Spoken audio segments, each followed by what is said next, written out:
Napanood ko nga po sa vlog ni Madam Jinky Pacquiao. Tinanong niya po rito si Pacman kung ano ang reaksyon niya kay Tyson. Ito po ang pahayag ni Pambansang Kamao. Ay, si comment sa fight ni Tyson o Jake Paul. Okay lang naman, matanda na si Mike Tyson. Isa kasi makapag-slow pag matanda ka na yung taba mo sa katawan, yung fat, yung mapag-slow sa tao. Tiguang naman po doon siya. Pag matanda na, Tiit ba yan? not enough yung time ng preparation mo. Okay, tiguang naman. Dali hangas na. Agad siya. Okay lang. Okay lang. Good fight for him. Kasi it found out na ano siya. Mike Tyson is Mike Tyson. Yes.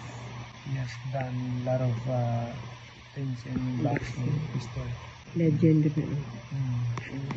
Mike Tyson is Mike Tyson.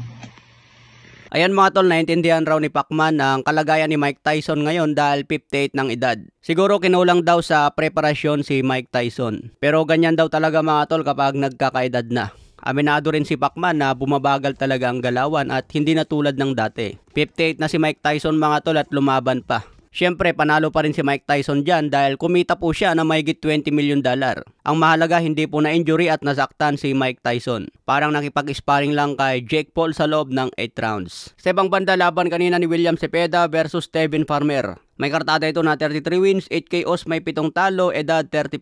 Bumagsak si William Cepeda sa round 4 pero nakabangon naman kaagad. Natapos pa rin ang laban hanggang sukdulang 10 rounds. Natapos po via split decision. Marami ngayon ang nagsasabi na hindi raw kakayanin ni William Cepeda si Shakur Stevenson. Kasi ang galawan ni William Cepeda talagang harap-harapan, dikdikan ang muka. Samantala si Shakur Stevenson, technical fighter at outboxer. Kaya hindi magagamit ni William Cepeda ang kanyang estilo laban kay Stevenson. Sigurado tatakbuhan lang ito ni Stevenson at pupuntusan lang. Kung papaabutin lang din ni William Cepeda sa decision, delikado talaga kay Stevenson. Pero nakadepende pa rin sa preparasyon kung paano paggandaan si Stevenson. Kaya nga tuwang-tuwa ngayon si Stevenson mga tol dahil sa pinakitang performance ni Cepeda. Nakitaan niya agad ito ng kahinaan. May bagong kartada si William Cepeda na 32 wins, 27 KOs, walang talo. Mataas ang knockout ratio nito mga tol dahil matindi ang stamina. Suntok ng suntok hanggang matapos ang round. Kung magamit ni Cepeda ang kanyang volume puncher kay Stevenson, pwede pa rin masungkit ang panalo. Pero mabilis kasi umatras itong si Stevenson at gumaganti rin ng suntok. Sigurado gagawin lahat ni Stevenson ang kanyang defensive style.